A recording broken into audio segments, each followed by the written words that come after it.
Form 6 এর মাধ্যমে তালিকাভুক্ত 6,96,824 জন। মোট ভোটার সংখ্যা 6,82,51,008 জন। প্রথম দফার তুলনায় দ্বিতীয় দফার জেলাগুলিতে ভোটার সংখ্যা বেড়েছে। ভোটার বেড়েছে উত্তর 24 পরগনা, কলকাতা, হুগলি, হাওড়া, পূর্ব মেদিনীপুরে।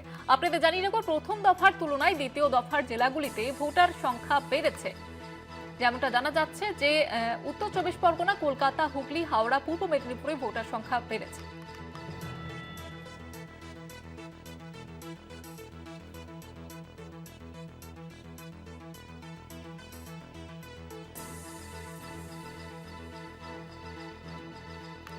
আপনাদের যেমনটা জানাচ্ছিলাম যে প্রথম দফার তুলনায় দ্বিতীয় দফার জেলাগুলিতে ভোটার সংখ্যা বেড়েছে। ফর্ম 6 এর মাধ্যমে তালিকাভুক্ত 6,96,824 জন। মোট ভোটার সংখ্যা 6,82,51,008 জন। প্রথম দফার তুলনায় দ্বিতীয় দফার জেলাগুলিতে ভোটার সংখ্যা বেড়েছে।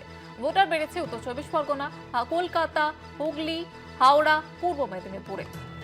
এবং যেমনটা দেখা যাচ্ছে যে প্রথম দফার তুলনায় দ্বিতীয় দফার জেলাগুলিতে কিন্তু ভোটার সংখ্যা অনেকটাই বেড়েছে ফর্ম 6 এর মাধ্যমে। এই নিয়ে আরো বিস্তারিতভাবে জানবো। আমাদের প্রতিনিধি রয়েছেন টেলিফোন লাইনে, সত্যসুন্দর ভট্টাচার্য। সত্যসুন্দর, কমিশন সূত্রে কি জানতে পারছো এখনো পর্যন্ত?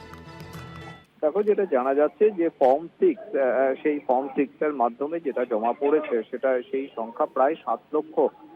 তার কারণ প্রথম দফার যে মনোনয়নপত্র জমা দেওয়ার শেষ দিন ছিল সেটা 6 এপ্রিল, এবং দ্বিতীয় দফার মনোনয়নপত্র জমা দেওয়ার শেষ দিন ছিল 9 এপ্রিল। এর মধ্যে যে ফর্ম 6 জমা পড়েছে তাতে প্রায় 7 লক্ষ ভোটার নতুনভাবে এই ভোটার তালিকায় সংযোজিত হয়েছেন, এবং বিধানসভা নির্বাচনে এই মুহূর্তে মোট ভোটার সংখ্যা এসে দাঁড়িয়েছে 6,82,51,000-এর কিছু বেশি বলে কমিশন সূত্রে খবর।